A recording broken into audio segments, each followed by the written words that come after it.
Naghahanap lang ako ng tubig at ang anak kong babae ay sumigaw. Hindi kami ang inyong mga utusan.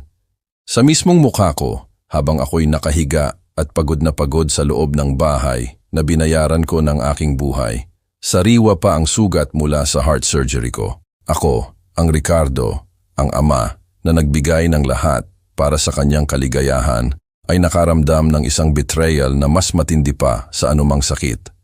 Akala nila ay makapangyarihan sila sa akin at hindi sila mapaparusahan. Ngunit pagkatapos ay sinabi ko, mayroon kayong 72 oras para umalis sa bahay na ito. Hindi kayo maniniwala sa nangyari pagkatapos nito.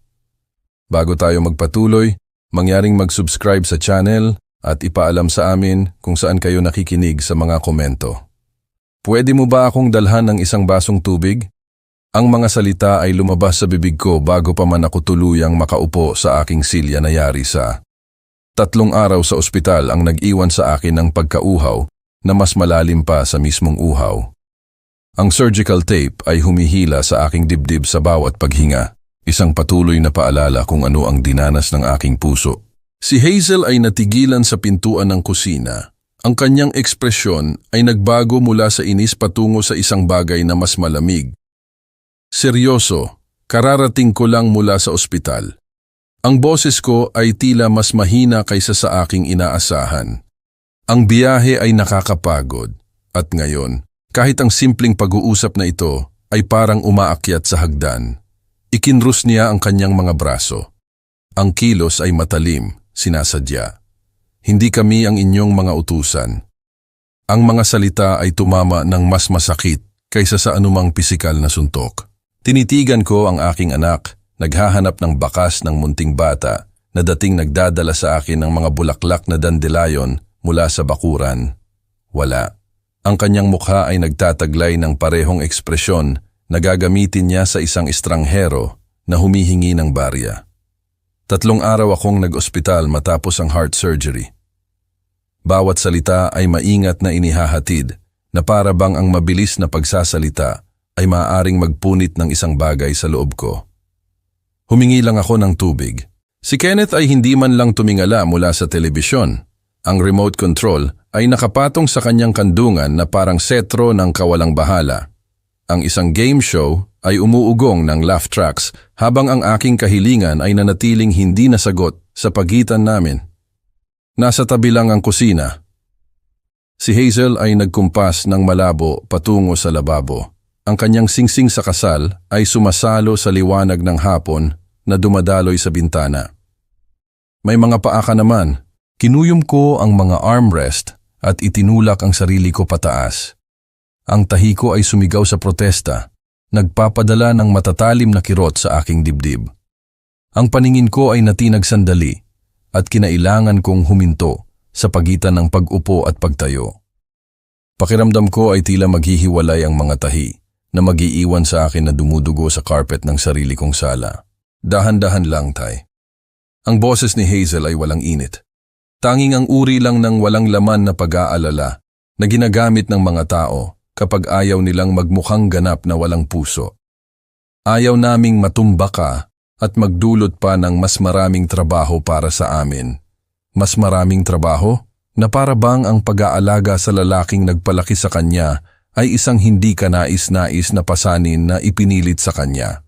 Naalala ko ang lahat ng mga baso ng tubig na dinala ko sa kanya noong siya ay nilalagnat noong bata pa siya, ang lahat ng pag-alo sa hating gabi noong ninakaw ng mga bangungot ang kanyang pagtulog.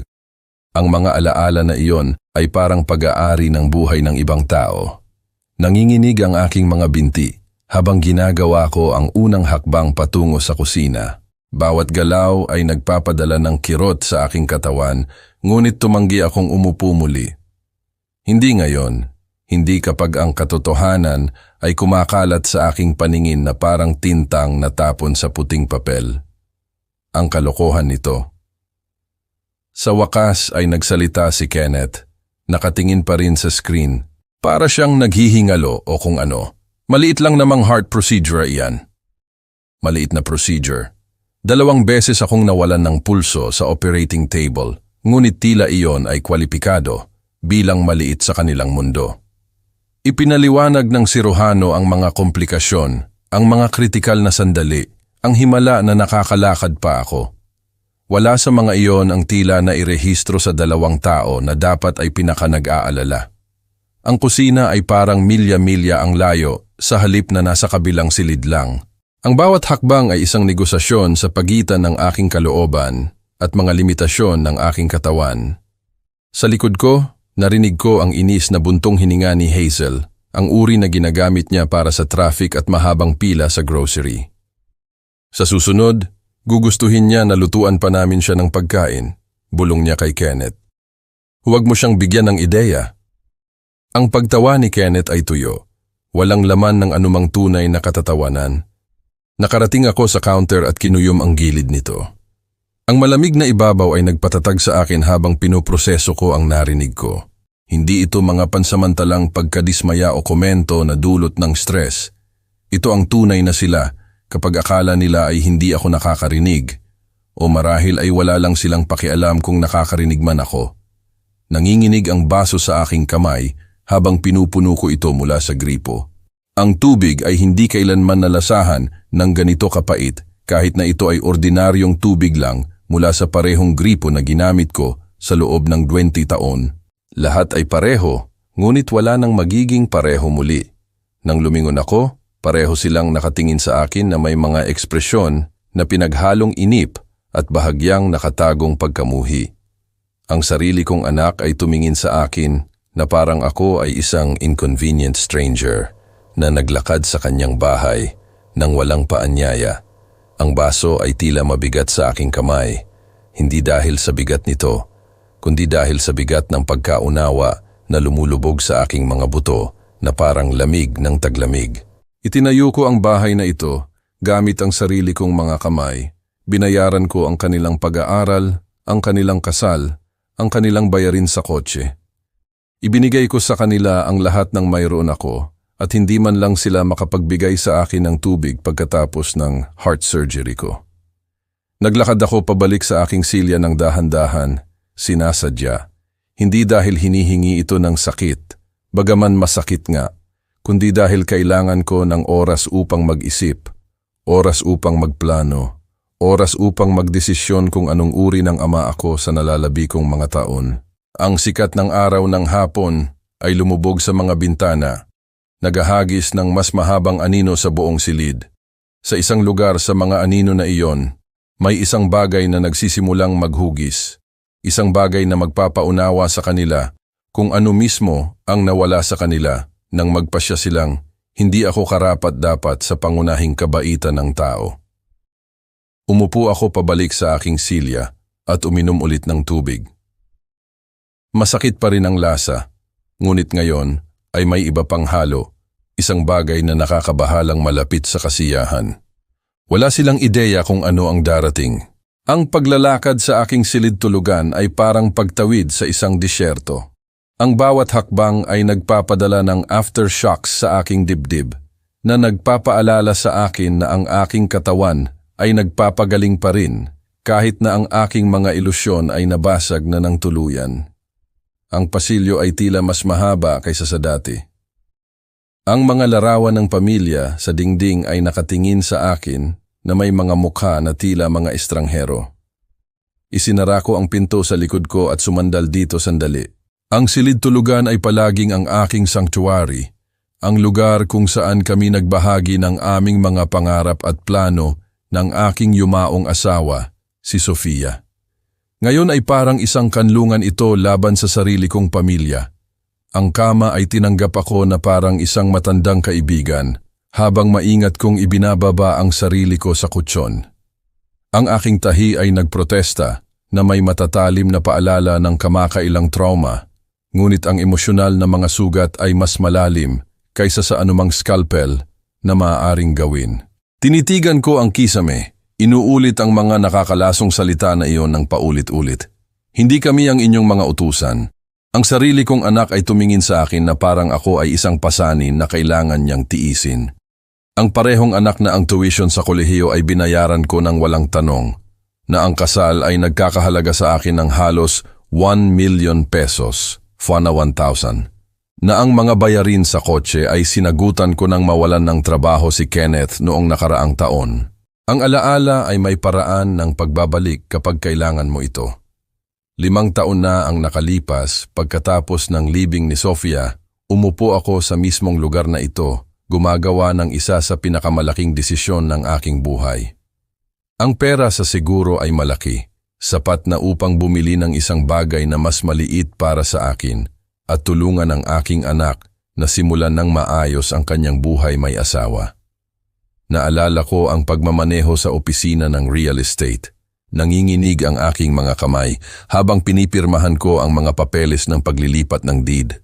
Ang bahay na ito ay ang aking regalo kay Hazel at Kenneth.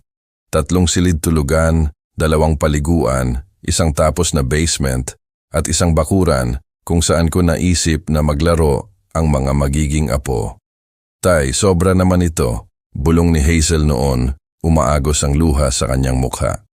Hindi namin ito matatanggap, ngunit iginiit ko. Ang pamilya ay nag-aalaga sa pamilya, sabi ko sa kanya. Gusto ng nanay mo na magkaroon kayo ng seguridad. Kinamayan ako ni Kenneth ng may tila tunay na pasasalamat, nangangako na palagi akong may lugar dito, naaalagaan nila ako kapag tumanda ako. Ang mga pangako na iyon ay parang usok ngayon, nawawala sa matinding liwanag ng katotohanan. Ang sikat ng araw ng hapon ay dumadaloy sa mga kurtina, naghahagis ng mga pamilyar na anino sa mga muebles na binili ko ilang dekada na ang nakalipas. Ang lahat sa silid na ito ay pag-aari ko noon. Ngayon, lahat iyon ay legal na sa kanila at tinatrato nila ako na parang isang hindi ka nais-nais na panauhin sa dating sarili kong tahanan. Inisip ko ang iba pang mga regalo, ang hindi mabilang na beses na binuksan ko ang aking wallet ng walang pag-aatubili nang mabigo ang negosyo ni Kenneth at kailangan nila ng 300,000 pesos. 100,000 upang maiwasan ang pagkalugi nang gustong i-redecorate ni Hazel ang kusina at ang estimate ay umabot sa 400,000 pesos, 400,000 nang masira ang kanilang kotse at kailangan nila ng isang bagay na maaasahan kaagad. Sa bawat pagkakataon, sinabi kong oo. Sa bawat pagkakataon, sila ay nagpapasalamat at mapagmahal. Ngunit sa isang lugar, ang pasasalamat, utang na loob, ay naging inaasahan at ang inaasahan ay tumigas sa entitlement. Sumikip ang aking dibdib kung dahil ba sa tahi o dahil sa bigat ng pagkaunawa, hindi ko masabi. Ang pattern ay napakalinaw ngayon na nagtataka ako kung paano ko ito napalampas ng matagal. Huminto sila sa pagtingin sa akin bilang isang tao na pumili na maging mapagbigay at nagsimulang tingnan ako bilang isang walang obligasyon na pinagmumulan ng pera at suporta. Ang mga business card sa aking wallet ay tila mabigat na may posibilidad. Tyler Miguel Reyes, abogado. Ginamit ko siya para sa paglilipat ng bahay at iba pang legal na usapin sa loob ng mga taon. Isang mabuting tao na nakakaunawa sa dinamika ng pamilya at pagpaplano sa pananalapi. Ang pag-upo ay nangailangan ng pagsisikap, ngunit ang desisyon ay nabubuo sa aking isip na parang mga ulap bagyo na nagtitipon sa isang maliwanag na araw. Inabot ko ang nightstand kung saan ko iningatan ang aking address book. Ang aking mga daliri ay gumagalaw ng may mas maraming layunin kaysa sa naramdaman nila sa mga araw. Mayroong mga pagpipilian na hindi ko pa isinasaalang-alang noon. Mga legal na pagpipilian na maaaring makatulong sa kanila na maunawaan ang tunay na halaga ng kanilang ipinagwalang bahala. Ang Sabado ng umaga ay dumating na may uri ng kalinawan na nagmumula lamang pagkatapos ng isang gabing walang tulog sa paggawa ng desisyon. Tumawag ako kay Attorney Miguel Reyes ng 8:00 eksakto, humihingi ng paumanhin para sa abala sa katapusan ng linggo. Ngunit ipinaliwanag na kailangan ko ng kagyat na konsultasyon tungkol sa isang usapin ng pamilya. Ang kanyang boses ay nagtataglay ng parehong matatag na profesionalismo na naalala ko mula sa aming nakaraang pakikitungo. Siyempre, Hinoong Ricardo, dahil sa lahat ng pinagdaanan mo sa operasyon mo, makakarating ako bago mag-10:00. Umalis si Hazel at Kenneth para sa kanilang lingguhang shopping routine bandang 9:30. Ang kanilang pag-alis ay sinamahan ng karaniwang ingay ng mga pinto ng kotse at kaswal na pag-uusap na nagpapahiwatig na walang nagbago sa kanilang mundo. Perpektong timing. Dumating si Atr. Miguel Reyes ng eksakto 10:00.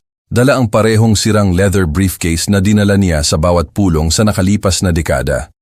Ang kanyang kulay abong suit ay nagpapahiwatig ng sakripisyo sa katapusan ng linggo na ginawa ng walang reklamo, at ang kanyang matatag na pakikipagkamay ay nagpaalala sa akin kung bakit ko siya pinili para sa mahahalagang usapin. Mangyaring umupo kung saan ka komportable. Nagkumpas ako patungo sa sala, nagpapasalamat na ang aking pisikal na lakas ay bumalik na sapat upang hawakan ng maayos ang negosyo. Umupo siya sa silya sa tapat ko, binuksan ang kanyang briefcase ng may sanay na kahusayan. Binanggit mo ang mga alalahanin sa pamilya sa telepono. Paano ako makakatulong? Inensayo ko ang sandaling ito sa aking mga oras ng paggising. Pinipili ang mga salita na maghahatid ng pangangailangan nang hindi nagpapakita ng labis na emosyon. Kailangan kong suriin ang legal na katayuan ng regalo ng bahay na ginawa ko sa aking anak. 5 taon na ang nakalipas. Partikular, anong mga pagpipilian ang maaaring umiral kung ang mga kalagayan ay nagbago ng malaki? Bahagyang umangat ang kilay ni Atr. Reyes, ngunit ang kanyang ekspresyon ay nanatiling profesional na neutral. Ang ari-arian ay nailipat kay Hazel. Tama. Hayaan mong kunin ko ang mga file na iyon. Ang mga dokumento ay nagkalat habang inaayos niya ang mga papel sa aking coffee table. Ang deed transfer, gift documentation, tax forms, lahat ng paperwork na tila napakadiretso noong pag-ibig at pagkabukas palad ang gumabay sa aking mga desisyon. Ngayon ay iba ang hitsura nila, parang mga mapa sa mga teritoryo na hindi ko alam na umiiral. Ang bahay ay ganap na sa iyo, Hinoong Ricardo. Ang kanyang mga salita ay huminto sa akin sa gitna ng pag-iisip. Pakiulit, legal na nagsasalita, ikaw ang nagpapanatili ng buong karapatan sa pagmamay-ari. Ang daliri ni Atr. Reyes ay naglakbay sa isang tiyak na talata sa dokumento ng deed. Ang paglilipat ay nakabalangkas bilang isang conditional gift na may reversionary provisions, standard practice para sa paglilipat ng ari-arian ng pamilya. Talaga? Ang tibok ng puso ko ay tumaas. Kung dahil ba sa natitirang epekto ng operasyon o biglaang pag-asa, hindi ko matukoy. Ano ang ibig sabihin niyan? Nangangahulugan ito na habang si Hazel ang humahawak ng titulo, ang ari-arian ay bumabalik sa iyo nang automatiko sa ilalim ng ilang tinukoy na kondisyon. Itinuon niya ang dokumento sa akin. Itinuturo ang siksik na legal na teksto na pinirmahan ko ngunit hindi lubos na naintindihan. Material change in circumstances, pagkabigo na magbigay ng napagkasundo ang pag-aalaga o pabahay o paglabag sa mga obligasyon ng pamilya. Ang mga salita ay lumutang sa harap ng aking mga mata habang ang kanilang mga implikasyon ay nagiging malinaw. 5 taon na ang nakalipas, iginiit ni Atr. Reyes ang mga proteksyong ito. Ipinapaliwanag ang mga ito bilang standard na safeguards na halos hindi ko pinakinggan sa aking kasabikan na magbigay para sa kinabukasan ng aking anak. Gaano kabilis magkakabisa ang ganoong reversion? Tanong ko, nagulat sa katatagan ng sarili kong boses. Sa tamang dokumentasyon ng nagbago na mga kalagayan, 30 araw mula sa pag-file ng abiso, ang tono ni Atr. Reyes ay nanatiling matter of fact, na para bang nag-uusap kami tungkol sa paghahanda ng buwis sa halip na pagbawi ng aking buhay. Kailangan mong magpakita ng material breach ng orihinal na kondisyon ng regalo. Naisip ko ang komprontasyon kahapon, ang mga buwan ng lalong entitled na pag-uugali, ang pagiging isang estranghero sa sarili kong tahanan. Ang material breach ay tila isang understatement. Anong uri ng dokumentasyon ang kinakailangan? Mga witness statement, ebidensya ng nagbago na kalagayan, dokumentasyon ng mga nilabag na kasunduan. Inipon ni Atr. Reyes ang mga papel sa isang maayos na tumpok.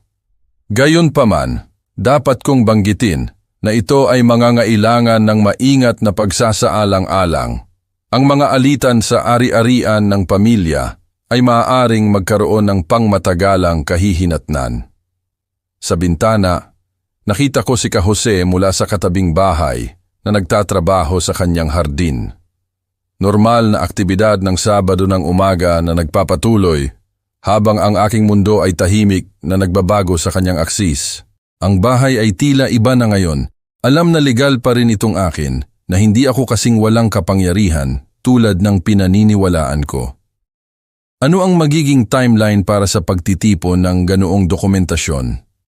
Iyan ay nakasalalay sa kung anong ebidensya ang umiiral at kung gaano kabilis mo gustong magpatuloy.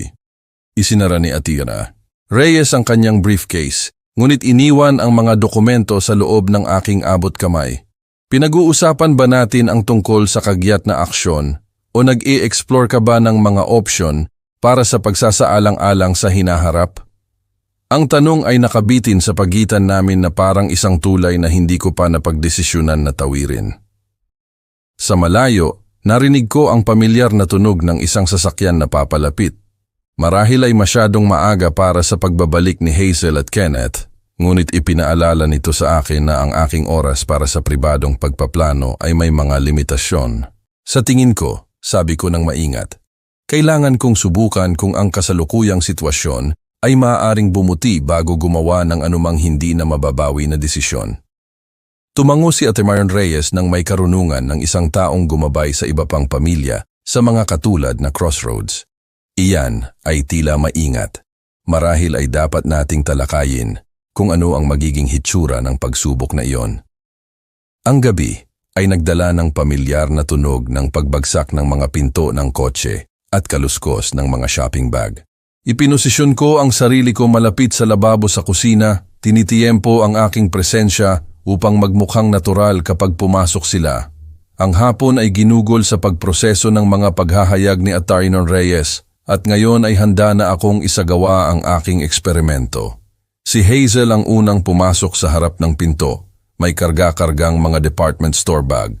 Ang kanyang mga designer sunglasses ay sumalo sa liwanag ng pasilyo habang sinisipa niya ang kanyang sapatos ng may sanay na kawalang bahala. Sumunod si Kenneth, nagbabalanse ng mga susi ng kotse at kung ano ang mukhang take-out containers. "Kumusta ang araw niyo sa labas?" tanong ko. Pinananatiling tunay na interesado ang aking boses. "Ayos lang." Ang tugon ni Hazel ay nagtataglay ng parehong dismissive na tono na naalala ko mula kahapon. Ngunit ngayon ay iba ang pandinig ko rito, hindi bilang kaswal na tugon ng isang anak, kundi bilang ebidensya para sa isang legal na file. Naglakad sila sa sala patungo sa kusina at naghintay ako hanggang sa maayos na nila ang kanilang mga gamit bago ako nagtanong. Mahalaga ang estratehikong timing para sa pagsubok na ito. "Pwede mo ba akong kunan ng isang basong tubig habang ikaw ay nakatayo?" Ang tanong ay nagpahinto kay Hazel sa gitna ng paggalaw habang inabot niya ang kanyang purse. Ang kanyang ekspresyon ay nagbago mula sa neutral patungo sa inis sa loob ng isang tibok ng puso. "Hindi ka ba makabangon ng mag-isa?" Perpekto. Halos eksaktong pareho ang reaksyon tulad kahapon, ngunit ngayon ay handa akong itulak pa. Nagpapagaling pa rin ako mula sa operasyon. Malaking tulong talaga. Tumigil si Kenneth mula sa kanyang telepono na may nakikitang iritasyon. "Naglakad ka sa kusina ng maayos. Ano ang malaking deal sa paglalakad ng ilang hakbang pa?" Pinanatili ko ang aking kalmadong tono, bagaman sa loob ay ikinakatalogo ko ang bawat malupit na salita para sa dokumentasyon ni Atty. Reyes. "Umaasa ako na magpapakita ka ng kaunting pagsasaalang-alang para sa iyong ama na heart surgery lang ang pinagdaanan. Tama na ang drama na ito." Ang boses ni Kenneth ay nagtataglay ng gilid ng isang taong ang kaginhawahan ay nabantaan. "Hindi ka naman invalid. Tigilan mo na ang pag-arte na parang ganyan." Tumango si Hazel sa pagsang-ayon. Ang kanyang singsing sa kasal ay kumikinang habang nagkukumpas siya ng dismissive. "Seryoso, Tay. Hindi mo maaaring asahan na aalagaan ka namin ng husto dahil lang sa nagkaroon ka ng isang medical procedure." Medical procedure? Na para bang ang paghinto ng puso ko ng 2 beses sa operating table ay maihahambing sa pagpapalinis ng ngipin. Tumayo ako ng dahan-dahan, sinisiguro na makikita nila ang pagsisikap na kinailangan. Ang paraan ng pagpindot ng aking kamay sa aking dibdib, kung saan masakit pa rin ang tahi ay Ang boses ko ay nanatiling matatag, bagaman may isang bagay na malamig ang nanirahan sa aking tiyan. Kaya ang paghingi ng tulong mula sa aking pamilya ay hindi makatwiran. Kapag kaya mong tulungan ang sarili mo, oo. Ang mga salita ni Hazel ay lumabas ng matalim at pinal. Hindi kami ang iyong mga personal na utusan. Nandiyan na naman iyon. Ang parirala na iyon na nagpabasag sa aking mga ilusyon kahapon ngayon ay nagsilbing kumpirmasyon ng alam ko na hindi sila nagbago. Kung mayroon man, tila mas komportable sila sa kanilang kalupitan na para bang ang komprontasyon kahapon ay nagbigay sa kanila ng pahintulot na huminto sa pagkukunwari. Naglakad ako sa lababo at pinuno ang aking baso. Ang bawat hakbang ay sinasadya at sinusukat. Sa likod ko, narinig ko silang nagpapatuloy sa kanilang normal na evening routine. Si Hazel ay nag-aayos ng mga shopping bag. Si Kenneth ay umuupo sa kanyang paboritong silya gamit ang remote ng telebisyon. Ang tubig ay lasang-lasa kung ano ang lasa nito kahapon. Ngunit sa pagkakataong ito, hindi ako umiinom nito na may mapait na lasa ng mga sirang inaasahan. Sa pagkakataong ito, umiinom ako nito na may kasiyahan ng isang tao na nagtipon lang ng ebidensya na kailangan niya. Nakita ba ninyo ang lahat ng kailangan ninyo habang nasa labas? Tanong ko, bumalik sa kanilang kinaroroonan. Karamihan doon. Hindi man lang tumingin si Hazel mula sa pag-i-examine ng kanyang mga binili. Marahil ay kailangan kong bumalik sa susunod na katapusan ng linggo para sa lamp na gusto ko para sa silid tulugan namin. Ang silid tulugan sa bahay na legal na pag-aari ko, kung saan siya nagpaplano ng mga pagbili gamit ang pera na mas makakatulong sa isang taong talagang karapat-dapat sa lugar na ito. Ang bawat kaswal na pag-aakala ng pagmamay-ari, ang bawat dismissive na komento, ang bawat sandali ng walang pusong kawalang bahala ay bumubuo ng isang kaso na maaaring gamitin ni Taylor Reyes. Tumango ako nang may pag-iisip. Iyan ay tila isang magandang plano. Tumingin sa akin si Kenneth nang may hinala, na para bang ang aking makatwirang tugon ay nakakabahala. Ayos ka ba? Parang iba ka ngayon. Iba. Kung alam lang niya kung gaano kalaki ang pagbabago. Ngunit ang pag-uusap na iyon ay maghihintay sa ibang araw kapag ang lahat ng aking mga piraso ay nasa posisyon at ang 30 araw na abiso ay na-file ng maayos. Nag-iisip lang tungkol sa pamilya, sabi ko ng totoo, tungkol sa kung ano talaga ang mahalaga. Bumalik sila sa kanilang evening activities. Tila nasiyahan na tinanggap ko ang aking lugar sa kanilang hierarchy. Ang telebisyon ay kumikislap sa ilang reality show kung saan ang mga tao ay naglalaban para sa pera na hindi nila kinita, na tila kapansin-pansing angkop. Inubos ko ang aking tubig at maingat na inilapag ang baso. Bukas, tatawagan ko ulit si Atian Reyes. 20 minuto pagkatapos, tumayo ako sa pintuan ng sala at ginawa ang aking desisyon. Kailangan ko kayong dalawa na umalis sa bahay ko. Ang katahimikan na sumunod ay parang sandali bago tumama ang kidlat.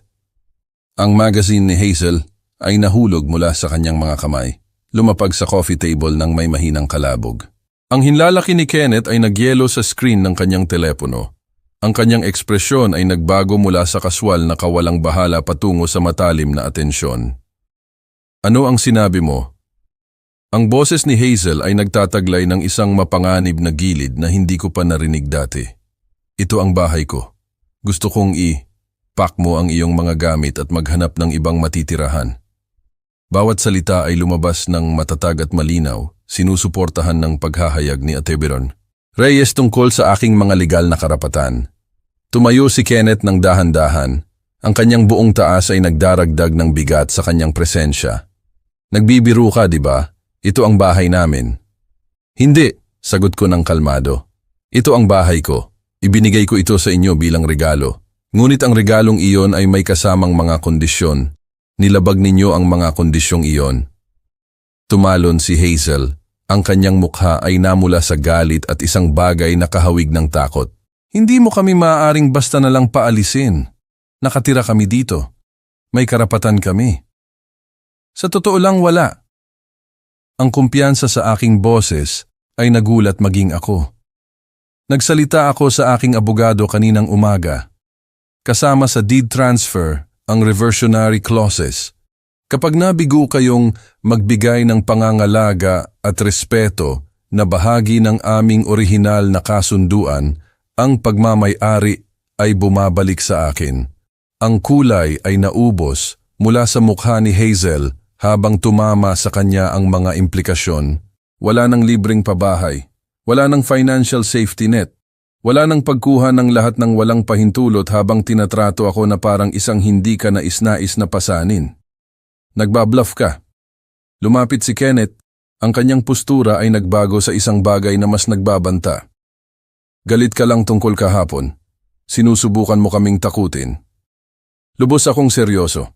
Mayroon kayong 72 oras para maghanap ng alternatibong kaayusan. Ang tawa ni Kenneth ay walang katatawanan. 72 oras? Saan mo eksaktong iniisip na pupunta kami? May ideya ka ba kung magkano ang renta ngayon? Hindi ko na iyan problema. Nanatili akong nakatayo, bagaman ang tahi sa aking dibdib ay nagsimula ng sumakit dahil sa tensyon. Nilinaw ninyo kahapon at muli ngayon na ang pag-aalaga sa inyong nagpapagaling na ama ay labis na problema. Kaya inaalis ko ang pasanin na iyon sa inyong buhay. Humakbang si Hazel sa pagitan namin. Ang kanyang boses ay tumataas na may desperasyon. Tay, pakiusap. Maaari nating ayusin ito. Baka nagkaroon lang kami ng masamang araw, ngunit maaari kaming magbago. Huli na para sa pag-uusap na yan. Hindi ka aalis kahit saan. Ang sigaw ni Kenneth ay umalingaw-ngaw sa mga dingding ng sala habang lumipat siya upang harangan ang pintuan. Kalokohan ito. Hindi ka maaaring basta na lang pumasok dito na nagbabanta at humihingi na parang pag-aari mo ang lugar. Pag-aari ko ang lugar. Ang pahayag ay nakabitin sa hangin na parang isang hamon na wala sa amin ang makakabawi. Pinanood ko habang ang gulat ay nagbabago sa isang bagay na mas mapanganib sa kanilang dalawang mukha. Hindi ito nangyayari ayon sa anumang plano na kanilang naisip. Hinawakan ni Hazel ang aking braso. Ang kanyang mga daliri ay humukay ng mas mahigpit kaysa sa kinakailangan. Kailangan mong umupo at pag-isipan ito ng makatwiran. Hindi ka nag-iisip ng malinaw mula noong operasyon mo.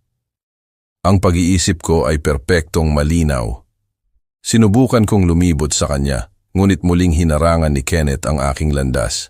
Saan ka pupunta? Ang kanyang boses ay nagtataglay ng hindi mapagkakamalang banta ng pisikal na komprontasyon. Sa aking silid-tulugan para tawagan ang aking abogado. Hindi ka! Inabot ni Kenneth ang aking bulsa at kinuha ang aking cellphone bago ako makapagreaksyon. Uupo ka at pag-uusapan natin ito na parang mga nasa hustong gulang. Ang tibok ng puso ko ay tumaas. Nagpapadala ng matatalim na paalala sa aking dibdib na ang aking katawan ay hindi handa para sa ganitong uri ng stress. Ibalik mo sa akin ang telepono ko. Kapag nagsimula kang maging sensible, nagpwesto si Hazel sa kabilang panig ko at napagtanto ko nang may lumalaking alarma na pinagsasama nila ang kanilang mga galaw upang kontrolin ang akin. Baliw ito. Hindi mo maaaring basta na lang. Hindi maaaring putol ni Kenneth. Hindi maaaring protektahan ang aming pamilya mula sa mga banta ng iyong baliw na matandang lalaki. Hindi maaaring tiyakin na hindi ka gagawa ng isang bagay na pagsisisihan mo sa huli. Ginabayan nila ako patungo sa pasilyo. Ang kanilang hawak ay matatag, ngunit hindi masakit. Gayunpaman, ang paggaling ko ay nag-iwan sa akin na mas mahina kaysa sa nais kong aminin at ang paglaban sa kanilang dalawa ng sabay-sabay ay lampas sa aking kasalukuyang pisikal na kakayahan. Gumagawa kayo ng isang seryosong pagkakamali, babala ko habang ginagabayan nila ako patungo sa aking silid-tulugan. Ang tanging pagkakamali, sabi ni Hazel, itinulak ang pinto ng silid-tulugan, ay ang hayaan kang maging ganito ka-worked up dahil sa wala. Ginabayan nila ako sa loob at ibinulsa ni Kenneth ang aking telepono na may nasisiyahang ekspresyon ng isang taong nalutas lang ang isang komplikadong problema. Pag-uusapan natin ito bukas kapag kalmado ka na, inihayag ni Hazel. Ang pinto ng silid tulugan ay isinara na may isang mapagpasyang click na sinundan ng hindi mapagkakamalang tunog ng lock na umikot mula sa labas. 30 minuto ng pagsubok sa door handle at pag-i-examine sa bintana ang nagkumpirma kung ano ang pinaghihinalaan ko na. Ganap akong nakulong. Ang lock ay matatag na humawak at ang bintana, habang nagbukas, ay humantong sa isang 15 talampakang drop papunta sa concrete. Ang paggaling ko ay nagparami sa pagtakas na iyon kahit na ang desperasyon ay maaaring humantong sa akin na subukan ito. Ngunit ang bintana ay nag-alok ng iba pa. Si Ka Jose ay nasa kanyang likod bahay, nagliligpit ng garden hose habang ang liwanag ng gabi ay kumukupas sa perpektong suburban twilight. Kilala ko na si Ka Jose sa loob ng 3 taon mula nang lumipat siya sa tabi. Isang disenteng tao na pinananatiling maayos ang kanyang ari-arian at laging kumakaway kapag nagkikita kami sa mailbox. Itinulak ko ang bintana upang bumukas ng mas malawak. Iniposisyon ko ang sarili ko kung saan niya ako makikita. Ka Jose, tulungan mo ako. Ang kanyang ulo ay agad na tumingala, naghahanap ng pinagmulan ng boses. Nang makita ng kanyang mga mata ang akin sa bintana ng silid tulugan, ang kanyang ekspresyon ay nagbago mula sa pagkalito patungo sa pag-aalala sa isang tibok ng puso. Hinong Ricardo, ano ang nangyayari? Ibinaba niya ang hose at lumapit sa fence line sa pagitan ng aming mga ari-arian. Kailangan mong tawagan ng pulis. Ang mga salita ay tila kakaiba na lumalabas sa aking bibig, ngunit ang sitwasyon ay lumampas na sa mga alitan ng pamilya. Ang anak ko at ang kanyang asawa ay ikinulong ako sa silid na ito at kinuha ang aking telepono. Ang mukha ni Ka Jose ay nagbago sa isang bagay na hindi ko pa nakita dati. Isang pinaghalong alarma at pagdududa na nagsabi sa akin na pinoproseso niya ang impormasyon na hindi umaangkop sa kanyang pagkaunawa sa normal na problema sa kapitbahayan. Nasaktan ka ba? Kailangan mo ba ng ambulansya? Walang ambulansya, pulis lang. Nagpapagaling ako mula sa heart surgery at ginagamit nila yon para kontrolin ako ng pisikal. Pinanatili kong matatag ang aking boses. Alam na ang panic ay gagawing mas malamang na gumawa siya ng epektibong aksyon. Inaabot na niya ang kanyang cellphone. Sandali, Hinoong Ricardo, tatawag ako ngayon. Ang kaluwagan ay bumaha sa akin habang pinanood ko siyang nag-dial. Gumagana ito. Ang tulong ay talagang darating. 911, ano ang inyong emergency? Narinig ko ng malinaw ang boses ng dispatcher sa kanyang speaker. Kailangan ko ng pulis sa... Tumingin sa akin si Ka Jose. 4715 Maple Street, tawag ko pababa. Sabihin mo sa kanila na ito ay isang alitan ng pamilya na kinasasangkutan ng labag sa batas na pagkulong sa isang matandang lalaki. Inulit ni Ka Jose ang impormasyon, nagdaragdag ng mga detalye tungkol sa aking medical na kondisyon at ang sitwasyon ng nakakandadong pinto. Ang dispatcher ay nagtanong ng ilang follow-up questions at tumingin sa akin si Ka Jose para sa mga sagot tungkol sa kung ako ba ay nasa kagyat na pisikal na panganib at kung gaano na ito katagal nangyayari. Ang mga officer ay ipinadala na, sa wakas ay inihayag ng dispatcher. Ang tinatayang oras ng pagdating ay 8 hanggang 10 minuto. Tinapos ni Ka Jose ang tawag at tumingin ulit sa aking bintana. Parating na sila, Hinoong Ricardo. Gusto mo bang manatili ako dito hanggang sa dumating sila? Oo, pakiusap. At Ka Jose, salamat. Alam kong hindi ito karaniwan. Huwag kang mag-alala. Ang kanyang boses ay nagtataglay ng katatagan ng isang taong gumawa na ng kanyang desisyon at paninindigan ito. Mayroon pa ba akong dapat sabihin sa mga officer kapag dumating sila? Sa pamamagitan ng pinto ng silid tulugan, narinig ko ang mahihinang boses mula sa sala. Nag-uusap si Hazel at Kenneth, bagaman hindi ko maintindihan ang mga tiyak na salita. Tila kalmado sila, marahil ay tinatalakay ang kanilang susunod na hakbang. O naghihintay lang na bumalik ako sa aking katinuan tulad ng sinabi nila? Sabihin mo sa kanila na ito ay kinasasangkutan ng isang alitan sa ari-arian, sabi ko ng maingat. Ang anak ko at ang kanyang asawa ay sinusubukan akong pigilan sa paggamit ng aking mga legal na karapatan bilang may-ari ng bahay. Tumango si Ka Jose, sinisipsip ang impormasyong ito ng may seryosong nararapat dito. Nakuha ko. Alitan sa ari-arian, labag sa batas na pagkulong, matandang lalaki na may kamakailang heart surgery. Ang tunog ng makina ng kotse ay umalingaw-ngaw sa malayo, bagaman masyadong maaga para sa tugon ng pulis. Gayunpaman, tumaas ang tibok ng puso ko dahil sa pag-asam. Ang bangungot na ito ay malapit nang magbago pabor sa akin. Malapit na sila, tawag ni Ka Jose, nagpapatibay. Mula sa sala ay dumating ang tunog ng mga yabag at kung ano ang maaring boses ni Hazel na nagsasabi ng isang bagay tungkol sa pagtingin sa akin. Ang timing ay magiging napaka-interesante. Nagpwesto ako malapit sa pinto upang makinig habang pinapanatili ang paningin kay Ka Jose sa bintana.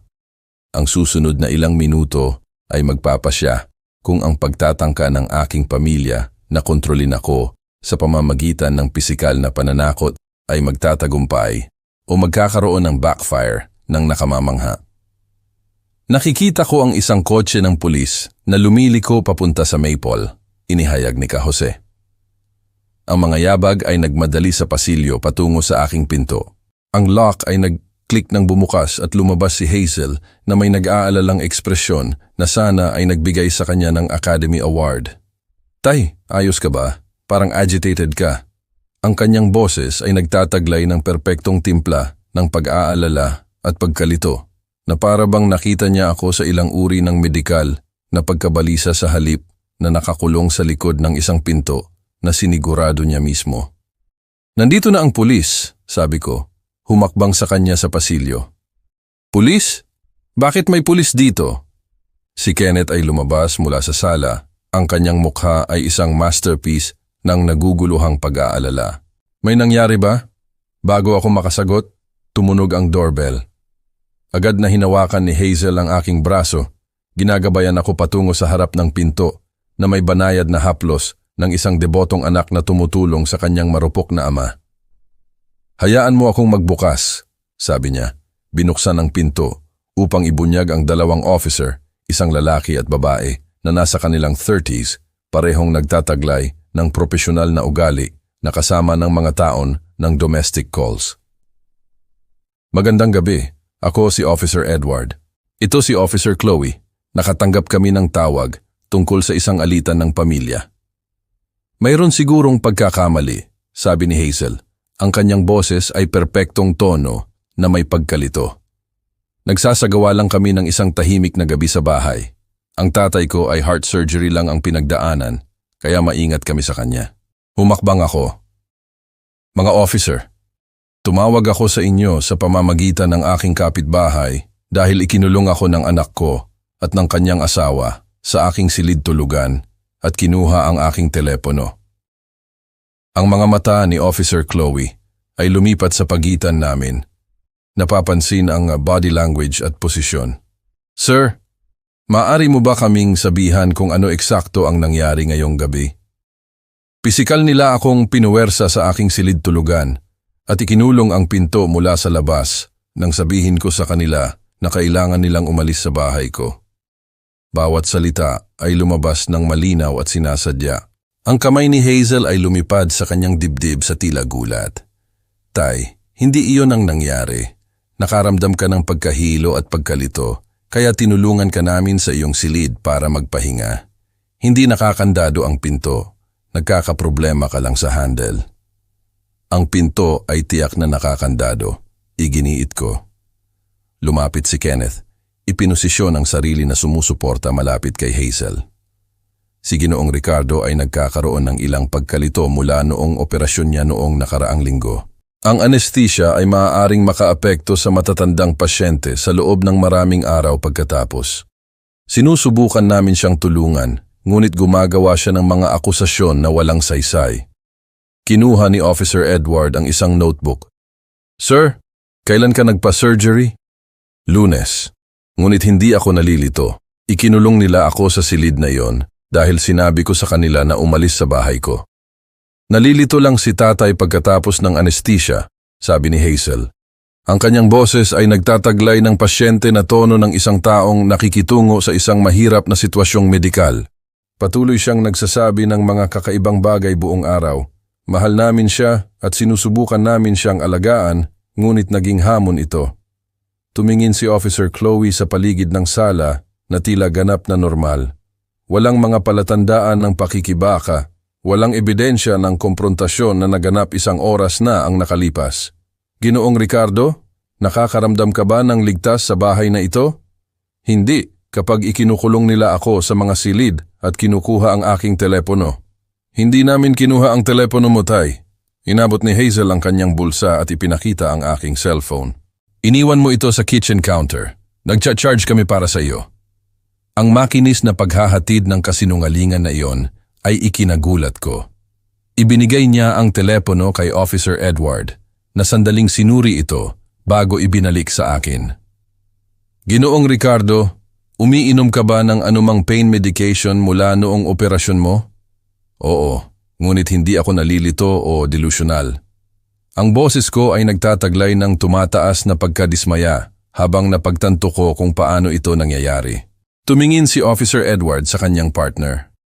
Ma'am, nagpapakita ba ang iyong ama ng anumang iba pang mga palatandaan ng pagkalito o disoryentasyon? Tumango si Hazel ng malungkot. Patuloy siyang nagpipilit na ito ang bahay niya at gusto niyang umalis kami. Ngunit nakatira kami dito. Inaalagaan namin siya. Kaninang hapon, humihingi siya na dalhan namin siya ng tubig at nagagalit ng iminungkahi namin na maaari niya itong kunin ng mag-isa dahil heart surgery lang ang pinagdaanan ko. Alam namin, Tay. Ang boses ni Kenneth ay banayad, nag-uunawa. Ngunit sinabi ng doktor na ang magaan na aktibidad ay mabuti para sa iyong paggaling. Sinusubukan lang naming sundin ang medikal na payo. Si Officer Chloe ay nagtala habang inoobserbahan niya ang aming pag-uusap. Ginoong Ricardo, naaalala mo ba kung ano ang sinabi mo sa iyong kapitbahay ngayong gabi? Oo, dahil ikinulong nila ako sa aking silid. Nalito siya tungkol sa door handle, paliwanag ni Hazel.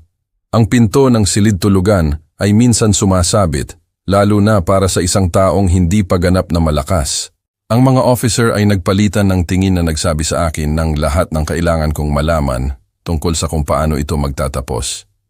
Nakita nila ang isang matandang lalaki na nagpapagaling mula sa major surgery, posibleng nalilito ng gamot na gumagawa ng mga akusasyon laban sa mga miyembro ng pamilya na tila nag-aalala at nagmamalasakit. Mga kaibigan, tila may ilang hindi pagkakaunawaan dito na may kaugnayan sa paggaling pagkatapos ng operasyon, sabi ni Officer Edwards ng diplomatiko. Ginoong Ricardo, kung sa tingin mo ay hindi ka ligtas o kailangan mo ng tulong, maaari mo kaming tawagan palagi. Ngunit sa ngayon, hindi ako nakakakita ng ebidensya ng anumang krimen na ginawa.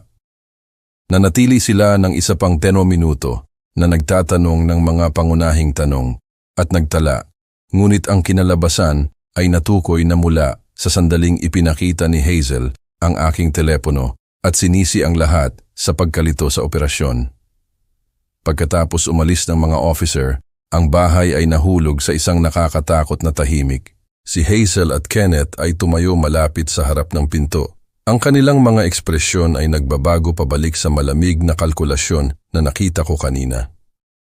Iyan ay isang napakabobong bagay na ginawa, sabi ni Kenneth. Ang kanyang boses ay nagtataglay ng isang banta na hindi kailanman narinig ng mga officer.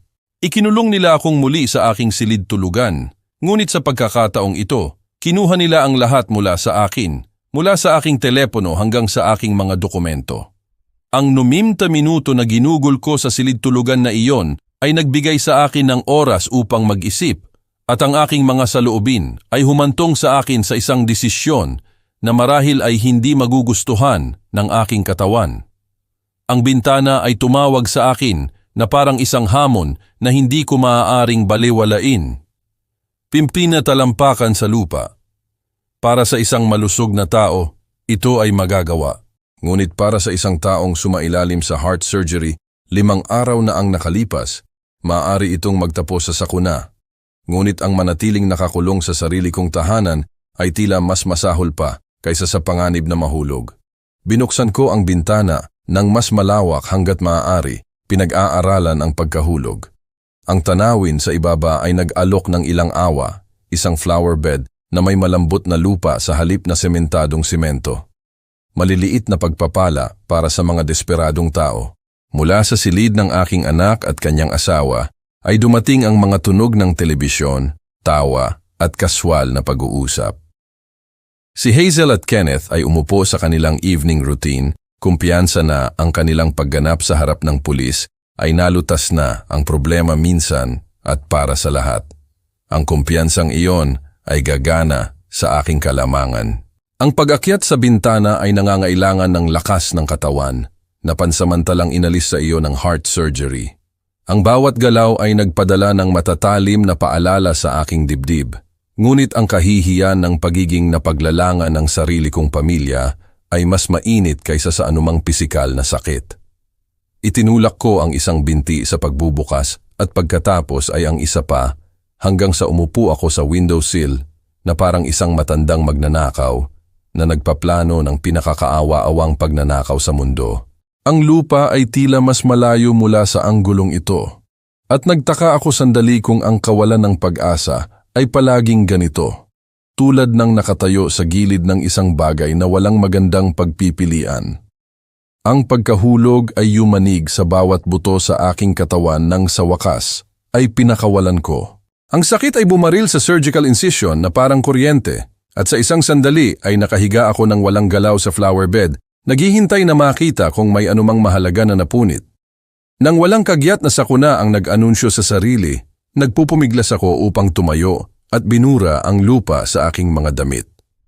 Ang paggalaw sa paligid ng perimeter ng bahay ay nangailangan ng stealth na hindi ko na kailangan mula noong naglalaro ako ng hide and seek noong bata pa ako. Ang bawat hakbang ay kailangang kalkulahin upang maiwasan ang gravel path at ang motion sensor malapit sa garahe. Ang pamilyar na tanawin ng sarili kong ari-arian ay naging isang obstacle course. Sa harap ng pinto, maingat akong yumukod at binuhat ang doormat. Ang spare key ay eksakto kung saan ko ito inilagay 3 taon na ang nakalipas. Isang simpleng pag-iingat na ngayon ay tila providential. Ang aking mga daliri ay bahagyang nanginginig habang ipinapasok ko ito sa lock. Kung dahil ba sa tensyon o kaguluhan hindi ko masabi. Ang pinto ay nagbukas ng tahimik sa mga hinges na inlangisan ko mismo noong nakaraang buwan. Sa loob, ang bahay ay tila iba kaysa sa isang oras na ang nakalipas. Hindi na isang kulungan, ngunit hindi rin ganap na tahanan. Isang bagay sa pagitan, isang battlefield kung saan ang unang skirmish ay naging masama, ngunit ang digmaan ay malayo pa sa pagtatapos. Ang mga boses ay nagmula sa sala, nakaka-relax at kaswal. Nag-uusap sila tungkol sa mga plano para sa katapusan ng linggo. Ordinaryong mga pag-uusap sa sambahayan sa pagitan ng mga tao na naniniwala na matagumpay nilang na neutralize ang banta. Ang irony ay magiging nakakatawa kung hindi ito napakalaki. Maingat akong naglakad sa aking silid-tulugan, iniiwasan ang mga creaky floorboards at direktang tanawin mula sa sala. Ang aking layunin ay hindi komprontasyon. Hindi pa. Una, kailangan ko ng access sa aking mga dokumento, ang impormasyon ng kontak ng aking abogado at ang mga legal na sandata na kinumpirma ni Attorney Reyes na mayroon ako. Ang pasilyo ay umaabot sa harap ko na parang isang landas sa pagbawi ng lahat ng sinusubukan nilang kunin. Ang bawat hakbang ay nagdala sa akin na mas malapit sa mga dokumento na magpapatunay na hindi ako nalilito o walang kapangyarihan, pansamantalang na outmaneuver lang. Sa sala ay nakalagay ang mga detalye ng deed, ang business card ni Attorney Reyes, at ang detalyadong tala na kinuha ko sa panahon ng aming konsultasyon sa umaga. Sa mga kasangkapan na ito at ang aking bagong natuklasan na mobility, ang laro ay maaaring magsimula muli. Sa pagkakataong ito ay may iba't ibang mga patakaran at isang manlalaro na nakakaunawa kung ano ang ipinaglalaban niya. Malapit na nilang malaman kung gaano sila nagkamali. Pagkatapos kong tipunin ang lahat ng kailangan ko, bumalik ako sa aking silid tulugan. Kinaumagahan, umakyat sa bintana tulad ng dati. Nagtungo ako sa opisina ni Atianan Reyes na nang umagang iyon ay tila isang sanktuary. Pinakintab na kahoy at mga aklat ng legal na sanggunian na naglalaman ng kaayusan sa isang mundo na pansamantalang nawala ang balanse nito. Sumang-ayon siyang makipagkita sa akin ng alas 8, sinasakripisyo ang kanyang araw ng pahinga para sa isang sitwasyon na malinaw niyang kinikilala bilang kagyat. Ginoong Ricardo, mukha kang hindi masyadong natulog. Nagbuhos siya ng kape mula sa isang thermos na dinala niya mula sa bahay. Sabihin mo sa akin kung ano ang nangyari mula kahapon. Ipinaliwanag ko ang mga kaganapan ng gabi, ang komprontasyon, ang pagkulong, ang tawag sa pulis na nag-backfire ng nakamamangha. Nakinig si Ati. Reyes nang walang pagkaantala, paminsan-minsan ay gumagawa ng mga tala sa isang legal na pad. Kaya pisikal kanilang ikinulong sa sarili mong silid tulugan at kinumbinsi ang mga responding officer na nalilito ka dahil sa operasyon? Ang kanyang tono ay nagtataglay ng propesyonal na pagkadismaya na nakaramdam ng napakalaking validating. Eksakto. Sila ay bihasang manipulators at ginamit nila ang aking medikal na kondisyon laban sa akin. Sumandal si Attorney Reyes sa kanyang silya, ang mga daliri ay nakatiklop sa klasikong lawyer thinking pose. Nagbabago ang lahat nito. Ang tinalakay namin kahapon bilang isang posibilidad ay naging isang pangangailangan na ngayon.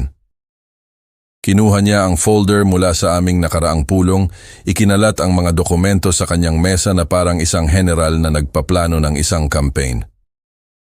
Ang gift deed revocation na tinalakay namin. Hindi na kami nag-uusap tungkol sa pag-explore ng mga option. Nag-uusap kami tungkol sa kagyat na aksyon. Gaano kabilis tayo makakapagpatuloy dahil sa mga kalagayan na inilarawan mo? Medyo mabilis, inabot ni Ati. Reyes ang isang makapal na aklat ng legal na sanggunian. Ang batas ng Pilipinas ay malinaw tungkol sa pagbawi ng regalo sa mga kaso ng ingratitude, kawalan ng utang na loob.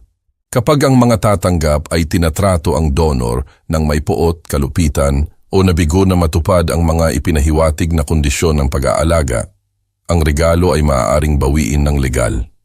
Ang mga salita ay nahulog sa aking tainga na parang musika.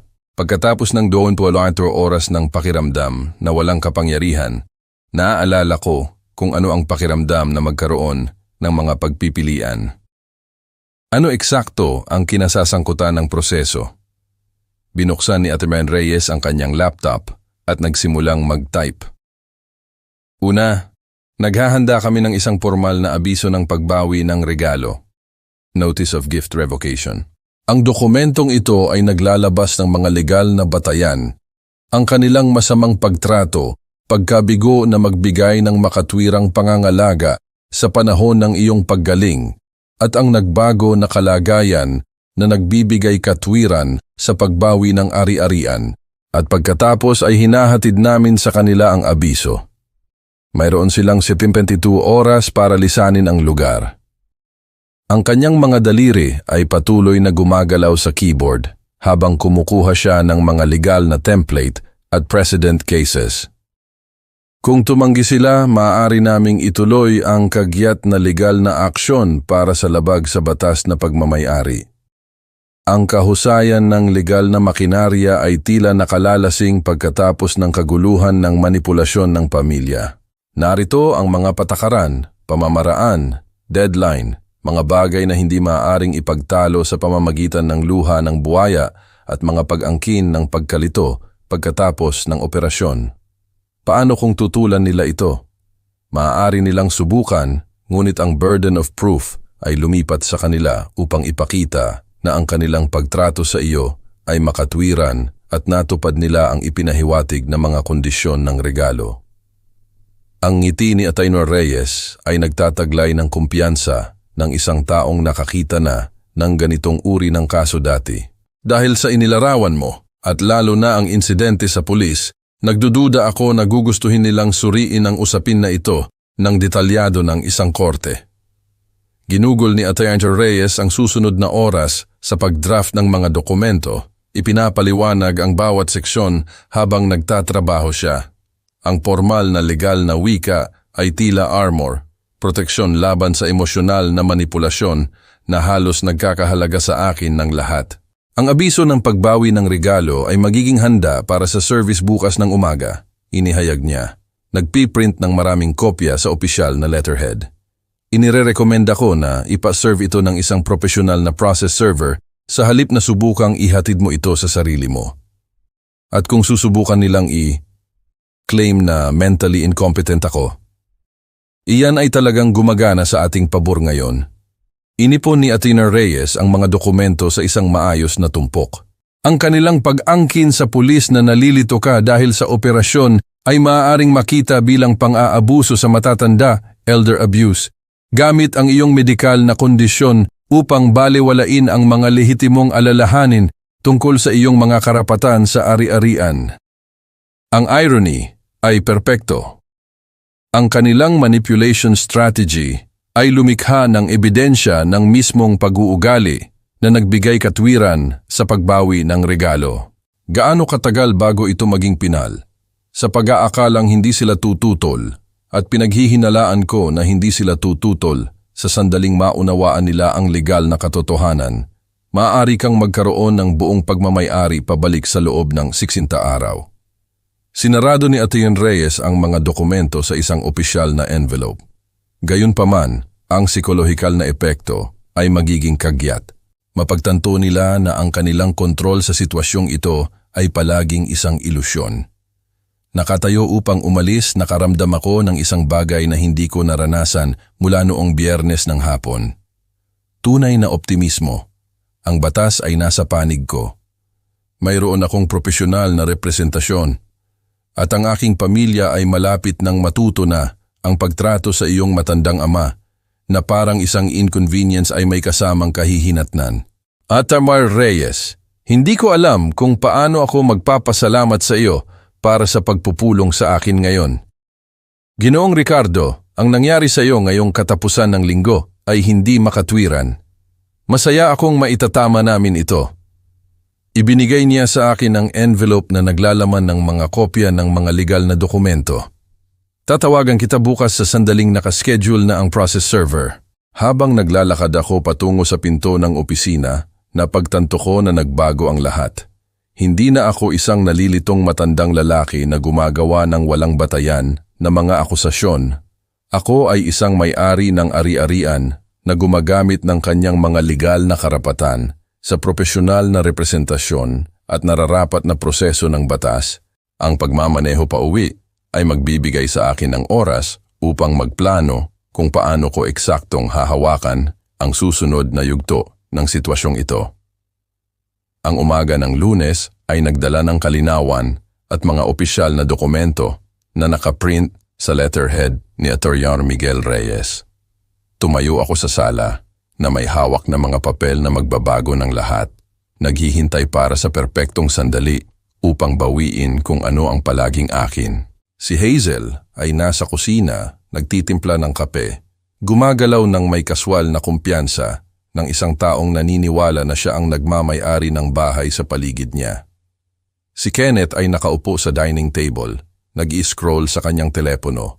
Marahil ay nagpaplano ng kanyang araw ng walang anumang kamalayan na ang kanyang mundo ay malapit ng gumuho. Hazel, Kenneth, kailangan ko kayong dalawa dito. Ang boses ko ay nagtataglay ng awtoridad na hindi pa nila narinig dati. Hindi ang nalilitong, nagmamakaawa na tono ng isang may sakit na matandang lalaki na humihingi ng tubig, kundi ang matatag na utos ng isang taong may hawak ng lahat ng cards. Nagpalitan sila ng tingin habang lumilipat sila sa sala. Ang ekspresyon ni Hazel ay nagpakita ng bahagyang inis na para bang nakakaistorbo ako ng isang bagay na mahalaga sa halip na malapit ng maghatid ng pinakamahalagang balita sa kanilang buhay may asawa. Itinaas ko ang mga dokumento, sinisiguro na makikita nila ang opisyal na letterhead at formal na legal na formatting. Ito ay mga eviction notice. Mayroon kayong 72 oras upang alisin ang inyong sarili at ang lahat ng inyong gamit mula sa aking ari-arian Ang katahimikan na sumunod ay malalim. Ang coffee mug ni Hazel ay huminto sa kalagitnaan ng kanyang mga labi, nakabitin sa pagdududa. Ang screen ng telepono ni Kenneth ay nagdilim habang lumuwag ang kanyang hawak. Ano ang pinag-uusapan mo? Ang boses ni Hazel ay nagtataglay ng unang pahiwatig ng kawalan ng katiyakan na narinig ko mula sa kanya mula noong Biyernes. Pinag-uusapan ko ang legal na katotohanan na pinili mong baliwalain. Inilatag ko ang unang dokumento at nagsimulang magbasa. Abiso ng pagbawi ng regalo. Alinsunod sa batas ng ari-arian, ang undersigned property owner ay binabawi ang gift deed na isinagawa pabor kay Hazel Richardson sa mga batayan ng materyal na kawalan ng utang na loob at paglabag sa mga ipinahiwatig na kondisyon. Biglang tumayo si Kenneth. Hindi ka maaaring maging seryoso. Ito ang bahay namin. Nakatira kami dito. Nakatira kayo dito sa aking discretion na nawala sa inyo nang magpasya kayong tratuhin ako na parang isang hindi ka nais-nais na estranghero sa sarili kong tahanan. Nagpatuloy ako sa pagbabasa mula sa legal na dokumento. Ang mga tiyak na batayan ay kinabibilangan ng masamang pagtrato sa grantor, pagkabigo na magbigay ng makatwirang pangangalaga sa panahon ng medikal na paggaling, at sinasadyang pagkulong laban sa kalooban ng grantor. Ibinaba ni Hazel ang kanyang kape nang nanginginig ang mga kamay. Tay, baliw ito. Hindi mo kami maaaring basta na lang paalisin. Wala kaming mapupuntahan. Hindi ko na iyan problema. Ang mga salita ay tila nagpapalaya. Nagkaroon kayo ng pagkakataon na tratuhin ang inyong nagpapagaling na ama ng may pangunahing kagandahang asal ng tao. Sa halip, pinili ninyo ang kalupitan at manipulasyon. Ngunit sinabi ng pulis na nalilito ka. Ang boses ni Kenneth ay tumaas na may desperasyon. Nagkakaroon ka ng mga problema pagkatapos ng operasyon. Sinabi ng pulis ang kinumbinsi ninyo na sabihin nila, ang aking abogado ay lubos na interesado sa detalye na iyon nang ipaliwanag ko kung paano ninyo ginamit ang aking medikal na kondisyon upang balewalain ang aking mga lehitimong alalahanin tungkol sa mga karapatan sa ari-arian. Ang pagbabasa ng mga legal na kahihinatnan ng malakas ay nagbigay sa bawat salita ng dagdag na bigat. Ang pagkabigo na lisanin sa loob ng 32 oras ay magreresulta sa formal na eviction proceedings at posibleng mga kaso ng labag sa batas na pagmamay-ari. Bumagsak si Hazel sa silya. Ang kanyang mukha ay maputla. Pumunta ka talaga sa isang abogado? Pumunta ako sa aking abogado. Ang parehong humawak sa orihinal na gift deed, 5 taon na ang nakalipas. Siya ay nabighani na malaman kung paano ninyo tinatrato ang grantor ng inyong libreng pabahay. Tay, pakiusap. Ang boses ni Hazel ay nabasag sa unang tunay na emosyon na narinig ko mula sa kanya mula noong nagsimula ito. Maaari nating ayusin ito. Maaari tayong magbago. 7:32 oras. Binalik ko ang mga dokumento sa kanilang opisyal na envelope. Magsisimula ngayon. Lumapit si Kenneth. Ang kanyang postura ay agresibo. Sa tingin mo ay maaari mo lang kaming bantaan pagkatapos ng lahat ng ginawa namin para sa iyo? Lahat ng ginawa ninyo para sa akin? Ang irony ay nakamamangha. Ikinulong ninyo ako sa isang silid-tulugan at kinumbinsi ang mga officer ng pulis na ako ay mentally incompetent. Eksakto. Ano ang ginawa ninyo para sa akin? Hinayaan ka naming manirahan dito, protesta ni Hazel. Hinayaan ninyo akong manirahan sa sarili kong bahay. Inilagay ko ang mga legal na dokumento sa coffee table kung saan hindi nila maaaring balewalain ang mga ito. Ang bahay na binili ko gamit ang sarili kong pera at ibinigay sa inyo bilang regalo. Iniisip na magbibigay kayo ng pagmamahal at pag-aalaga na nagbigay katwiran sa gayong pagkabukas palad. Ang silid ay tumahimik, maliban sa tunog ng lalong mabilis na paghinga ni Hazel. Ang mga papel ay nakaupo sa pagitan namin na parang isang tulay na hindi nila maaaring tawirin, naghihiwalay sa kanilang lumang mundo ng entitlement mula sa bagong katotohanan ng mga kahihinatnan. Saan kami pupunta? Tanong ni Kenneth. Ang kanyang boses ay mas maliit na ngayon. Iyan ay isang bagay na dapat ninyong isinasaalang-alang bago magpasya na hindi ako karapat-dapat sa pangunahing kabaitan ng tao. Lumipat ako patungo sa pasilyo, iniiwan silang iproseso ang kanilang mga bagong kalagayan. 7:12 oras, ang orasan ay tumatakbo. Sa likod ko, narinig ko si Hazel na nagsisimulang umiyak at ang boses ni Kenneth ay tumataas habang nagsimula siyang gumawa ng mga kagyat na tawag sa telepono. Ang tunog ng kanilang panik ay ang pinakamatamis na musika na narinig ko sa loob ng mga taon. Ngunit hindi pa ako tapos sa kanila. Hindi pa rin nila naiintindihan ang buong saklaw ng kanilang nawala o kung bakit ang bahay na ito ay napakahalaga sa akin noong una. Ang hapon ng Martes ay nakita kaming nakaupo sa paligid ng kitchen table na parang isang pamilya muli. Bagaman ang dynamic ay ganap na nagbago mula noong Lunes ng umaga. Ang mga mata ni Hazel ay pula mula sa pag-iyak at si Kenneth ay mukhang hindi natulog sa loob ng 2 araw. Ang eviction notice ay nakahiga sa pagitan namin na parang isang ticking bomb. "Tay, pakiusap." Ang boses ni Hazel ay nagtataglay ng desperasyon na hindi ko pa narinig dati. Alam namin na nagkamali kami. Alam namin na masama ang pagtrato namin sa iyo. Ngunit maaari kaming magbago. Maaari kaming maging pamilya na nararapat sa iyo. Umupo ako ng tahimik, hinahayaan ang kanyang mga salita na punan ang puwang sa pagitan namin. Sa mesa sa harap ko ay nakalagay ang isang Manila folder na kinuha ko mula sa aking filing cabinet kaninang umaga. Mga dokumento na hindi pa nila nakita dati. "Na-stress kami tungkol sa operasyon mo," dagdag ni Kenneth, sumandal ng taus-puso. "Hindi namin ito hinawakan ng maayos, ngunit hindi iyon nangangahulugan na hindi ka namin mahal.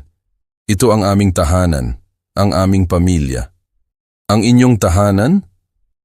Inulit ko ng may pag-iisip. "Sabihin mo sa akin, Hazel, naaalala mo ba kung paano ko nabili ang bahay na ito?" Pinunasan niya ang kanyang mga mata ng isang tissue. "Sabi mo ay nag-ipon ka ng pera mula sa iyong negosyo sa contracting. Iyon ay bahagyang totoo. Ngunit saan sa tingin mo nagmula ang down payment? Isang bahay na ganito kalaki sa neighborhood na ito na nangangailangan ng malaking pera sa simula." Nagpalitan ng tingin si Hazel at Kenneth. "Hindi ko alam ang iyong mga ipon." Binuksan ko ang Manila folder at ikinalat ang ilang mga dokumento sa buong mesa. Opisyal na letterhead mula sa Northwestern Mutual Life Insurance Company. Mga death certificate, beneficiary claim forms, lahat ay may petsang 5 taon na ang nakalipas. "Ang bahay na ito ay binili gamit ang pera mula sa insurance ng pagkamatay ng inyong nanay." Ang katahimikan na sumunod ay ganap. Tinitigan ni Hazel ang mga papel na para bang nakasulat ang mga ito sa isang banyagang wika. Ang kanyang mukha ay dumaan sa ilang mga ekspresyon, pagkalito, pagdududa at pagkatapos ay isang dawning horror na masakit panoorin.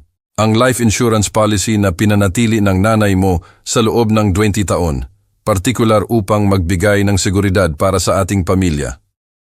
Itinuro ko ang beneficiary designation form. 15 milyong pesos, 15,000, binayaran 6 na buwan pagkatapos ng libing. Nanginginig ang mga kamay ni Hazel habang dinampot niya ang mga dokumento ng siguro. "Ngunit sinabi mo, hindi mo sinabi sa akin." "Hindi ko sinabi sa iyo dahil ayokong makaramdam ka ng pagkakasala tungkol sa pamumuhay sa isang bahay na binili ng pagkamatay ng iyong nanay. Gusto kong makita mo ito bilang isang regalo mula sa isang mapagmahal na ama, hindi bilang isang bagay na binili ng trahedya." Inabot ni Kenneth ang mga papel at binasa ang mga ito sa balikat ni Hazel. "Hindi ko maintindihan. Bakit mo sinasabi ito sa amin ngayon?" "Dahil gusto kong maunawaan mo kung ano eksakto ang ginawa mo." Ang boses ko ay nanatiling kalmado, ngunit ang bawat salita ay nagtataglay ng bigat ng 5 taon ng kalungkutan at pagpaplano. "Ang bahay na ito kung saan ikinulong ninyo ako sa isang silid-tulugan, kung saan sinabi ninyo sa pulis na ako ay mentally incompetent, kung saan tumanggi kayong magdala sa akin ng isang basong tubig pagkatapos ng heart surgery, ay binili gamit ang pera mula sa life insurance policy ng inyong nanay." Gumawa si Hazel ng tunog na bahagi ng sob, bahagi ng gasp. Ang mga papel ng siguro ay nahulog mula sa kanyang mga daliri at nagkalat sa buong mesa. Namatay siya na naniniwala na nagbibigay siya ng seguridad para sa ating pamilya. Pinag-usapan niya ito sa kanyang huling mga linggo, kung paano titiyakin ng pera ng siguro na palagi kaming magkakaroon ng isang ligtas na lugar na matitirahan, na aalagaan namin ang isa't isa. Ipinagtipon ko ang mga dokumento pabalik sa isang maayos na tumpok. Pinapangako niya sa akin na gagamitin ang perang iyon upang panatilihing magkasama ang ating pamilya. Tay, hindi ko alam. Ang boses ni Hazel ay ganap na nabasag. Hindi mo alam dahil pinrotektahan kita mula sa kaalaman na iyon, tulad ng pinrotektahan tayo ng nanay mo sa insurance policy na iyon. Tulad ng pinrotektahan kita sa pamamagitan ng pagbibigay sa iyo ng bahay na ito bilang regalo sa halip na sabihin sa iyo na binili ito ng sakripisyo ng iyong nanay. Inilagay ni Kenneth ang kanyang braso sa paligid ni Hazel habang nagsimula siyang umiyak ng totoo. Maaari naming ayusin ito. Maaari naming parangalan ang kanyang alaala ng maayos. Maaari ba ninyo? Tanong ko ng tahimik.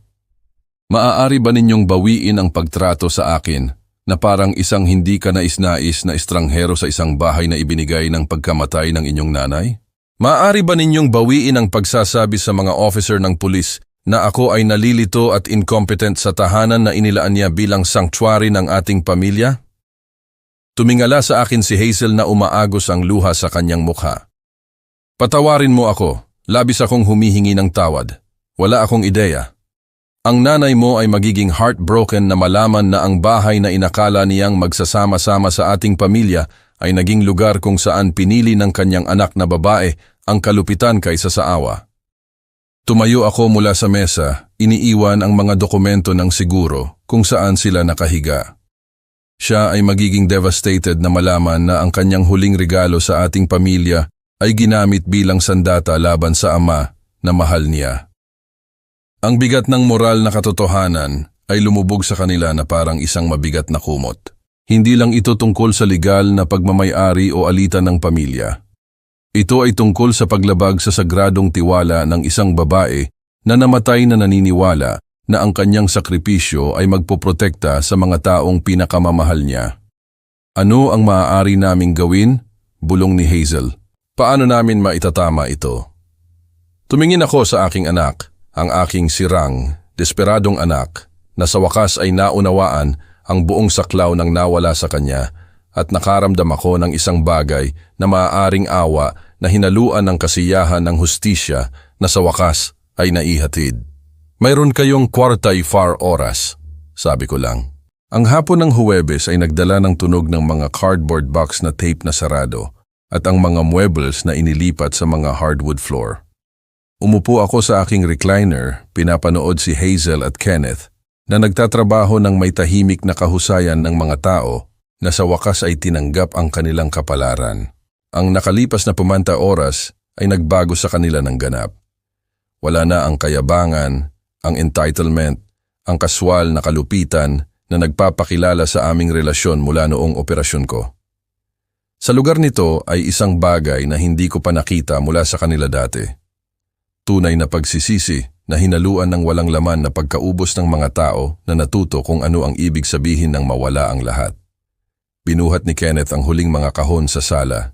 Iniiwasan ang aking mga mata tulad ng ginawa niya sa loob ng nakaraang 2 araw. Sumunod si Hazel na may suitcase. Ang kanyang mga galaw ay maingat at sinasadya na para bang naglalakad siya sa isang bahay na maaaring gumuho anumang sandali. Iyan na ang lahat mula sa itaas, sabi niya ng tahimik.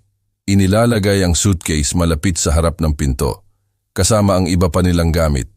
Tumango ako, ngunit hindi nagsalita. Wala nang masyadong natitira upang sabihin na hindi pa nasabi noong Martes ng hapon nang ang mga papel ng siguro ay nagpabasag sa kanilang mundo sa mga piraso na hindi nila maaaring pagsama-samahin. Ang mga susi ng bahay ay nakahiga sa coffee table sa pagitan namin, nakakabit pa rin sa keychain na binili ni Hazel noong una kong ibinigay sa kanya ang bahay 5 taon na ang nakalipas. Isang maliit na silver charm na nagsasabing Home Sweet Home. Nakakatawa ngayon kung isasaalang-alang kung gaano ka-sweet ang bahay na ito para sa taong gumawa nito. Tay, sabi ni Hazel, lumapit sa aking silya na may nag-aatubiling mga hakbang ng isang taong hindi sigurado na mayroon silang karapatang magsalita. Kailangan mong malaman na nauunawaan ko ang ginawa namin, ang ginawa ko. Tumingala ako sa kanya. Ang aking anak na gumugol ng huling 72 oras sa pagtanggap sa katotohanan na naging malupit siya sa kanyang ama sa isang bahay na binili ng pagkamatay ng kanyang nanay para sa seguridad ng kanilang pamilya. Alam kong nauunawaan mo, sagot ko. Lumabas si Kenneth sa pintuan, hawak ang mga susi ng kotse. Nakaload na ang lahat, handa na kaming umalis. Dinampot ni Hazel ang mga susi ng bahay mula sa coffee table. Hinahawakan ang mga ito sandali na para bang mas mabigat ang mga ito kaysa sa metal at plastic. Nang ibigay niya ang mga ito sa akin, ang kanyang mga daliri ay bahagyang nanginginig. Ang mga ito ay sa iyo, bulong niya. Ang mga susi ay tila mainit sa aking palad, kung dahil ba sa hawak ni Hazel o mula sa simbolikong bigat ng nabawi na pagmamay-ari, hindi ko masabi. Palagi naman, tumango siya, nauunawaan ang mas malalim na katotohanan sa mga salita na iyon. Ang bahay na ito ay palaging akin, legal, moral, at sa bawat paraan na mahalaga. Pinayagan lang siyang manirahan dito sa pamamagitan ng aking pagkabukas palad, isang pagkabukas palad na binayaran niya ng paghamak at kalupitan. Humihingi ako ng tawad tungkol kay nanay. Sabi niya, ang kanyang boses ay bahagyang nabasag. Humihingi ako ng tawad na nilapastangan namin ang kanyang alaala sa bahay na ibinigay niya para sa amin. Gusto ng nanay mo na tratuhin mo ako ng may pagmamahal at respeto, sabi ko ng kalmado. Siya ay magiging heartbroken na makita kung ano ang pinili ninyo sa halip. Humakbang si Kenneth, iniabot ang kanyang kamay sa akin. Ginoong Ricardo, gusto kong malaman mo na ako ang may ganap na pananagutan para sa aking bahagi nito. Sinusuportahan ko ang pag-uugali ni Hazel at lumahok ako sa masamang pagtrato sa iyo. Mali iyon. Sandali kong kinamayan ang kanyang kamay. Ngayon alam mo na kung ano ang ibig sabihin ng mawalan ng tahanan. Ang mga salita ay nagtataglay ng bigat ng perpektong hustisya. Pinaramdam nila sa akin na hindi ako kanais-nais sa sarili kong bahay. Tinrato nila ako na parang isang pasanin sa lugar kung saan dapat ay nakaramdam ako ng pinakaligtas. Ngayon ay matututunan nila kung ano ang pakiramdam ng maging walang tirahan, ang wala silang lugar na talagang sa kanila. Naglakad sila patungo sa pinto ng magkasama, huminto si Hazel sa threshold upang lumingon sa huling pagkakataon. Mapapatawad mo ba kami? Hindi iyan ang tanong na dapat mong itanong, sagot ko. Ang tanong ay kung maaalala mo ba ang aralin na ito ng sapat upang tratuhin ang susunod na tao ng may kabaitan na dapat mong ipinakita sa akin. Ang pinto ay sumara sa likod nila na may mahinang click ng finality.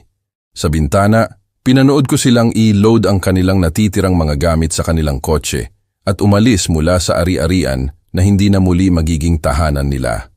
Ang katahimikan ay lumubog sa bahay na parang isang komportabling kumot. Sa unang pagkakataon sa loob ng halos isang linggo, nag-iisa ako sa sarili kong tahanan nang walang bigat ng tensyon ng pamilya o ang banta ng pagiging tratuhin na parang isang hindi ka nais-nais na estranghero sa sarili kong domain. Tumingin ako sa mga susi sa aking kamay. Pagkatapos ay sa mga papel ng siguro na nakakalat pa rin sa coffee table. Si Sofia ay magiging mapagmataas na makita na ang hustisya ay sa wakas ay naihatid, na malaman na ang kanyang sakripisyo ay sa huli ay nagprotekta sa pamilya na minahal niya, kahit na mas matagal kaysa sa inaasahan ng sinuman. Ang paglalakad sa mga silid ng aking bahay, tunay na aking bahay muli. Nakaramdam ako ng isang bagay na hindi ko naranasan mula noong bago ang operasyon ko. Kapayapaan. Hindi ang kapayapaan ng paghihiganti, kundi ang mas malalim na kasiyahan ng hustisya na maayos na naihatid at ang mga aralin ay maayos na natutunan. Sa labas, ang hapon ng tagsibol ay nagpatuloy sa kanyang banayad na pag-unlad patungo sa gabi at ako ay nasa bahay. Kung nagustuhan mo ang kwentong ito, mangyaring like ang video na ito, mag-subscribe sa channel at ibahagi ang iyong mga impresyon sa kwentong ito sa mga komento. Upang makinig sa susunod na kwento, mag-click sa box sa kaliwa. Salamat sa panunood.